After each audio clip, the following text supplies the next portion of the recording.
Bem-vindos ao nosso podcast diário. Sua audiência é a nossa maior motivação. Maria, sob os convites de Jesus, nos leva a que reflitamos sobre um texto de Marcos 16:16, no qual ele escreve que Jesus teria dito que quem não crer será condenado. Então, nós vamos ver que esse texto, quem não crer será condenado, se nós não estudamos, ele se torna chocante, uma vez que vai contra a justiça de Deus, contra os ensinos de Jesus. Portanto, como entender que quem não crer será condenado? Então, o texto vai sugerir duas etapas para que não haja condenação: a fé e a ação. Quem não crer e é condenado refere-se ao fato daqueles que preferem mais as inferioridades, aqueles que se comprazem nos sentimentos inferiores, com os quais não só se prejudicam, mas prejudicam os outros também. Então, cada um, pelas opções que faz, condena a si mesmo ou integra-se na construção íntima do reino de Deus. Não é Deus, portanto, quem condena. Cada um, frente às opções, atrai para si bênçãos, fortalecimentos ou comprometimentos e dores.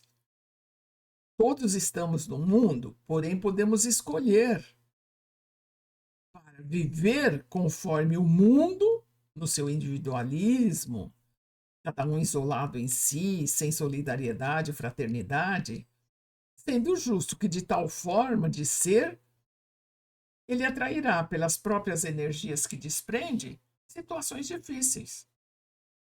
O crer, constado no parágrafo, fala de confiança e não de mera crença.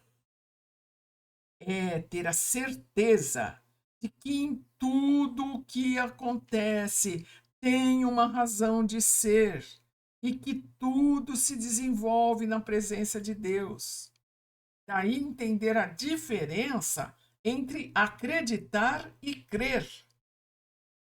Acreditar é algo que se aceita por determinação do tempo, em razão de algum interesse, porque alguém nos falou, mas crer é totalmente diferente. É algo permanente por todo um tempo, independente das circunstâncias. Desse modo, o crer real produz frutos dignos, obras de fé, sem as quais ela, a fé, seria morta. E aí entra a segunda etapa do texto, a fé. Crer e ter fé é estar sintonizado com o Pai, é confiar livremente com essa certeza de que está vivendo uma experiência, entendendo que todas as dores, aflições e fraquezas têm uma razão de ser, nas quais a sustentação de Jesus jamais faltará, fortalecendo nas dificuldades diárias. Então, a fé nesse sentido, é estar em sintonia com Deus, tanto pela consciência como pela vivência. E a frase poderia refletir os estudiosos atuais e que poderia ser mudada assim: quem não tiver fé será condenado. Porque a salvação não é outra coisa senão a harmonia da consciência na vivência de Deus. Então, vejamos bem que há uma história, eu não sei afirmar se ela é verdadeira ou não, mas exemplifica bem, na sua analogia, o que é crer e o que é ter fé. É a experiência, a história de um alpinista que, procurando superar os desafios, decide-se por escalar a Concagua lá nas Cordilheiras dos Andes, na Argentina, sozinho, querendo a glória só para si, resolveu fazê-lo sozinho e assim se dispôs.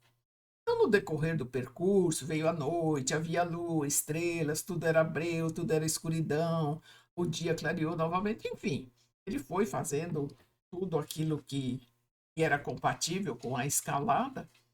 Quando estava praticamente perto de mais ou menos 100 metros para alcançar o topo, ele escorrega e começa a cair com uma velocidade vertiginosa, em horrível sensação de que ele estava sendo sugado pela gravidade e nesse desespero continua caindo, caindo, caindo, até que um puxão muito forte das estacas de segurança, travadas com os grampos na imensa corda que estava fixada na sua cintura, parou de cair. E nessa aflição, um suspenso ali no ar, ele surpreendeu-se gritando: oh meu Deus, me ajude! E ele ouviu uma voz grave e profunda que lhe respondia: o que você quer de mim, meu filho? Meu Deus, por favor, me salve. Tens fé? Acreditas que eu posso salvá-lo? Tenho, meu Deus, tenho sim fé, salve-me. E a voz diz a ele: corte então essa corda que te mantém pendurado. Houve um silêncio, reflexão. O alpinista agarrou-se mais fortemente ainda à corda da cintura, refletindo que jamais ele cortaria essa corda, que se o fizesse ele morreria. Conta o pessoal do resgate que no dia seguinte o alpinista estava morto, congelado, agarrado às cordas com as mãos crispadas e apenas a 2 metros do chão. É uma história? Pode ser, mas leva a que se reflita na relação que nós temos em relação à fé em Deus, a confiança em Jesus, o quanto somos frágeis, descrentes, principalmente nos momentos difíceis. E a importância exatamente de termos esse entendimento levará a que vivamos melhor a atual existência. E a doutrina espírita, com seus raciocínios, facilita esse entendimento. Uma experimentação constante e, por ser consciente, fortalece cada vez mais a fé. E esse entender, então, nos conduz à certeza, à confiança, à esperança, proporcionando a que encaremos de frente à razão, como diz os nossos textos tão queridos, em todas as épocas da humanidade. Paramos aqui, até o nosso próximo episódio. Que Maria, Mãe querida, nos abençoe e guarde a todos.